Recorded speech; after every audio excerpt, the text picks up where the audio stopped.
एक बार दो आदमी एक मंदिर के पास बैठे गपशप कर रहे थे। वहाँ अंधेरा छा रहा था और बादल मंडरा रहे थे। थोड़ी देर में वहाँ एक आदमी और आ गया। वे दोनों के साथ बैठकर गपशप करने लगा। कुछ देर बाद वो आदमी बोला, उसे बहुत भूख लग रही है। उन दोनों को भी भूख लगने लगी थी। पहला आदमी बोला, मेरे पास 3 रोटी है। दूसरा बोला, मेरे पास 5 रोटी है। हम तीनों मिल बांट कर खा लेते हैं। उसके बाद सवाल आया कि 3 आदमियों में 8 रोटियों को कैसे बांटा जाए। पहले आदमी ने राय दी कि ऐसा करते हैं, हर रोटी के 3 टुकड़े करते हैं, अर्थात 8 रोटी के 24 टुकड़े हो जाएंगे और हम तीनों 8-8 रोटी के टुकड़े बांटकर खा सकते हैं। बाकी दोनों को उसकी राय अच्छी लगी और 8 रोटी के 24 टुकड़े करके प्रत्येक ने 8-8 रोटी के टुकड़े खाकर भूख शांत की और फिर बारिश के कारण मंदिर के प्रांगण में ही सो गए। सुबह उठने पर तीसरे आदमी ने उनके उपकार के लिए दोनों को 8 सोने की गिन्नी दी और अपनी राह हो लिया। उसके जाने के बाद पहले आदमी ने कहा कि हम दोनों 4-4 गिन्नी बांट लेते हैं, पर दूसरा आदमी कुछ और ही विचार कर रहा था। बोला, नहीं, मेरी 5 रोटी थी और तुम्हारी सिर्फ 3 रोटी थी, अतः मैं 5 गिन्नी लूँगा और तुम्हें 3 गिन्नी मिलेगी। इस पर दोनों के बीच बहस होने लगी और झगड़ा बढ़ता ही गया। जब ये बात पुजारी के कानों तक पहुंची तो वह बीच में आए। दोनों ने अपनी समस्या पुजारी जी के सामने रख दी।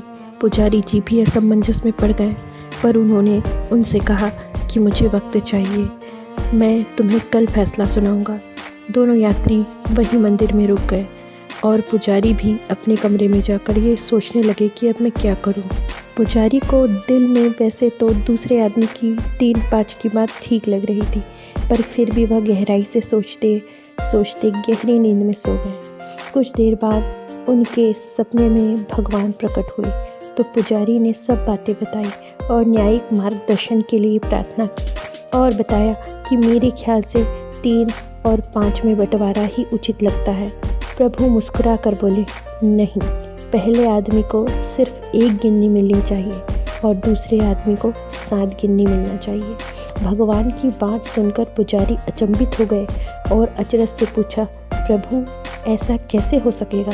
भगवान फिर एक बार मुस्कुराए और बोले, इसमें कोई शंका नहीं कि पहले आदमी ने अपनी 3 रोटी के 9 टुकड़े किए थे, परंतु उन 9 में से उसने सिर्फ 1 बांटा और 8 टुकड़े स्वयं खाए, अर्थात उसका त्याग सिर्फ 1 रोटी के टुकड़े का था, इसलिए वो सिर्फ 1 गिन्नी का ही हकदार है।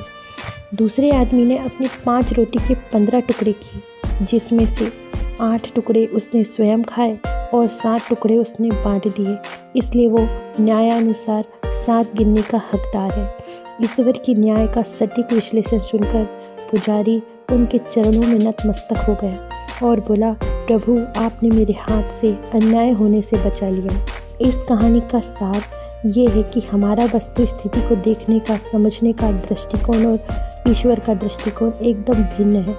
हम ईश्वरीय न्याय लीला को जानने समझने में सर्वथा अज्ञानी हैं। कहानी अच्छी लगी हो तो वीडियो को लाइक करें और चैनल को सब्सक्राइब करना ना भूलें।